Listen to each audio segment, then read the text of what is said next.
Welcome back to the IBFP. Here's your host, Boxing New. Fanboys, be advised, this video contains the absolute truth, may cause hurt feelings, and a need to thumbs down the video. Welcome to another edition of the Raw Truth Q&A with the IBFP, and today we're going to expose biased boxing ego. The same clown that begs for rent money in his mama's basement, wearing fuzzy slippers, closing a refrigerator door with his hips. Let's just body bag this guy. And we start with the first question from Toxic Rick, and he states, hating ego always says that Canelo only picks European fighters because of their European style that doesn't bring anything to the ring. Your thoughts on that? So look, let me just body this whole narrative that these guys push, because it's all just a hate-based agenda. When you look at it, you see that Jermall Charlo rejected a Canelo Alvarez fight. He rejected a Canelo fight. Jermall Charlo is not a European fighter with a European style. We got to be real about it. Not only that, we saw Caleb Plant in the PBC is the reason why the Canelo Alvarez fight didn't happen in December. So a lot of people wondering, why didn't Caleb Plant fight Canelo? It was because of the PBC. That's Caleb Plant's side. They couldn't make the fight because of a conflicting pay-per-view with Errol Spence and Danny Garcia. So let's be honest, it wasn't Canelo's fault. He offered the fight. He tried to make the fight. The PBC couldn't do it. And we already know that Caleb Plant has already ducked that fight before. So what are we talking about? These guys and their narratives are garbage truck juice. And not only that, you seen ego, he was silent when Jermall Charlo fought a Eastern European fighter, and Sergey Devryanchenko from the Ukraine. Didn't say anything. Applauded that. Was happy about that. Then another European fighter, ego, applauded when he stopped cherry picking Dennis Hogan. See, this is what we're talking about. Keep the same energy. And then, let me just body bag this clown some more. This is the same guy that came out and put misleading information. That's why so many casuals come to my channels, talking all this trash, talking about, well, Canelo requested to face, Yildirim. He wanted that fight. He was trying to cherry pick this guy. He keeps putting this out there, but then you see Mike Coppinger, who has inside information from DAZN, states that Avani Yildirim was never presented to DAZN as an option. The WBC nonsense. So Canelo Alvarez would have had to, at any time during his DAZN contract, if he picked an opponent that he wanted to fight, he would have to present it to DAZN. He never presented this guy to DAZN. He never wanted that fight. Proof point is, when he got a contract with DAZN, he never picked Yildirim. He still picked Callum Smith, an undefeated world champion in his prime. This body bags all of those narratives. Let's just keep it going. The next question comes from my brother Black and Brown Boxing, and he states, if Ryan Garcia beats Luke Campbell, should he be next in line for Teofimo Lopez? Well, let's look at it like this. Teofimo Lopez, already proved to the world that, he's the top fighter in the division. He beat the #1 fighter hands down in Vasil Lomachenko and became undisputed. Even the WBC recognized him as the WBC champion, not Devin Haney. So at this point, Teofimo Lopez has already beat the top dog. He can fight whoever he wants because he's earned the right. He can do whatever he wants in his next fight because he's earned the right. Now I'm going to put it like this. If Ryan Garcia gets past Luke Campbell, should he be next in line for Teofimo? If Teofimo wants that fight, it makes sense. Think about it like this. It's a big money fight for both guys. And you've even seen Teofimo Lopez states that he would love that fight with Ryan Garcia. You've seen Ryan Garcia respond and state that he wants to fight Teofimo in 2021. So that fight makes all the sense in the world if these guys want it.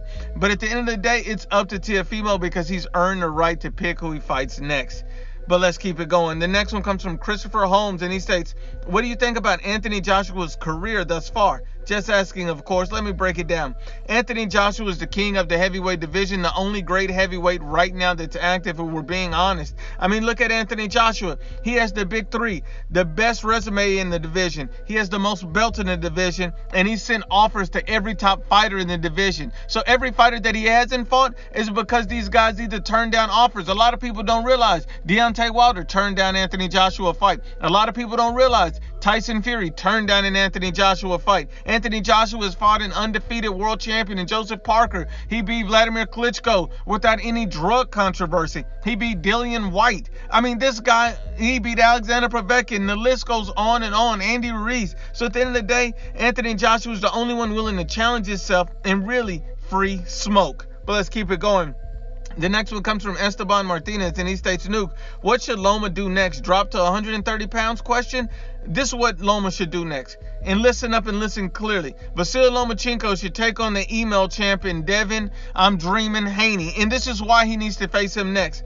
Because both of these guys are in desperate need of a big win, of an interesting win. Devin Haney needs it just as much as Vasily Lomachenko. Devin Haney has 2 fans in his stable, and one is his mama. The man needs to grow a fan base. He needs to show the world that he's the truth and not that he's dreaming. Not that I'm Devin, I got Mel Haney. If you really are the dream, then go out there and put a clinic on Vasily Lomachenko and show people that you can do better than what Teofimo did. But he stopped calling out Vasily Lomachenko because Vasily Lomachenko is no longer the payday he thought he would be. He no longer has these belts. So now he's ignoring him. When he realized you just fought Yuri Yorkis Gamboa off a loss to Tank Davis, you need to be making all the offers and claiming all the smoke with Vasily Lomachenko when there's nothing to gain. That would prove to me that Devin Haney is truly trying to better himself. But let's keep it going.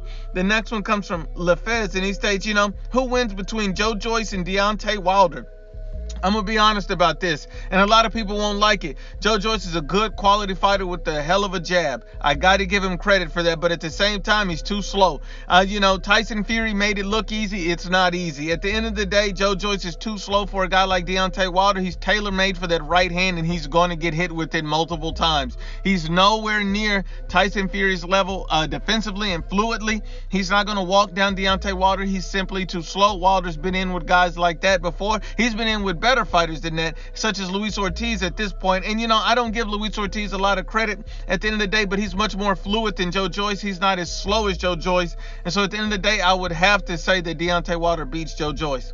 The next one comes from Dante's Fat Cheeseburger Nation. He states, why do you think Wilder fangirls try to give him credit for Luis Ortiz, saying Canelo opponents are old, but Kovalev was a 3-time world champion in 2 weight classes above Canelo Alvarez, beat Ward the first time. Floyd was a 5-division champ, though he cherry-picked De La Hoya and Marquez. But at the end of the day, Luis Ortiz was never a champion, has high blood pressure. What do you think Wilder fans girls will say to this? Trying to discredit Canelo, desperately trying to give Wilder credit, or both. Look, let's just be honest about this situation.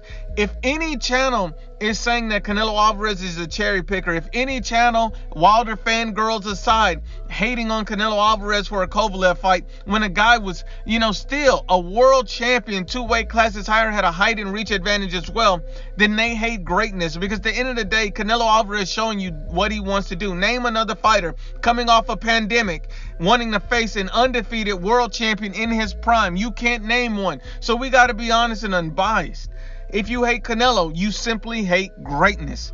But let's get into the quick hits edition. Rob Cruz states, would Danny Garcia win? How fast would we see Bud Crawford versus Errol Spence Jr.? Who's the A side? Would it even be worth the time? If Danny Garcia beats Errol Spence, we're not seeing Bud for Spence at all. That fight's simply not going to happen.